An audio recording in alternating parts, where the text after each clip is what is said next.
Have you noticed the price of things slowly but steadily increasing? I've seen it in everything from groceries to shipping, and of course now it's hitting the aquarium industry. I don't know about you, but it is definitely cramping my budget, and I don't have as much money as I had before to spend on getting new things like corals for my tank. So, in this video, I've got 8 different aquarium money-saving tips for you to help make your dollars stretch a little bit further.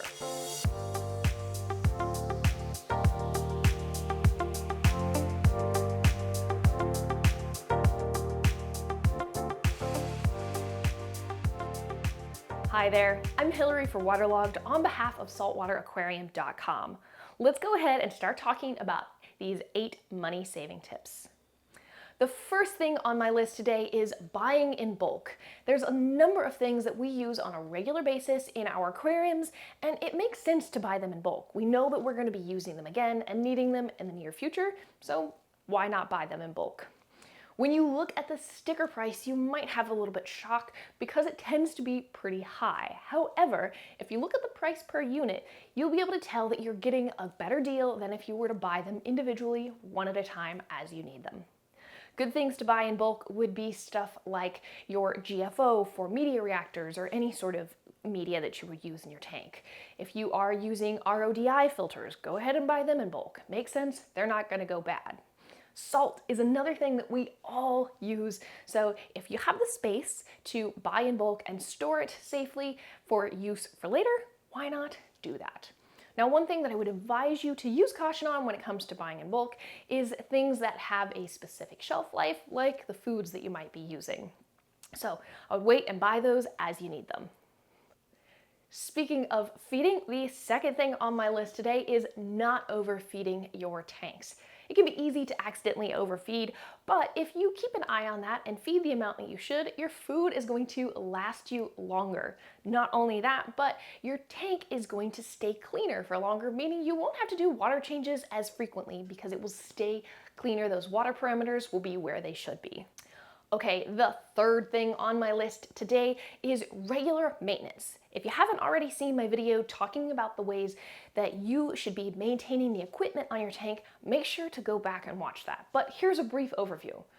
Things like the lights on our tank, the power heads, any of the pumps and the heavy equipment that we use, we spend a lot of money on that, so it makes sense to maintain it. Just like you would get regular oil changes and do regular maintenance on your car, you should treat your aquarium equipment the same way. By regularly maintaining it, you'll ensure that it is working as efficiently as possible and going to have a longer lifespan. So make sure that you're regularly maintaining your equipment. It'll probably save you a good deal of money in the end. The fourth thing on my list today in ways that you can save money on your aquarium is by having patience. Aquariums and a lot of the processes that take place inside them take time. A lot of times we want immediate quick fixes, and that's just not going to happen. Life takes time. Now, along the lines of being patient on your tank, I'm talking about also not doing impulse buys. A lot of impulse buys, maybe our tank isn't ready for them or we don't have species that are compatible, and the purchases that we make may not survive. Not only is that sad, but it's also a waste of money. So be patient when you are keeping your aquariums. Wait to add stuff until your tank is ready. That way you can make your money stretch a little bit longer and get just what you need and what you want. We are just through half of our list. The number 5 way that you can save money when it comes to aquariums is through friends.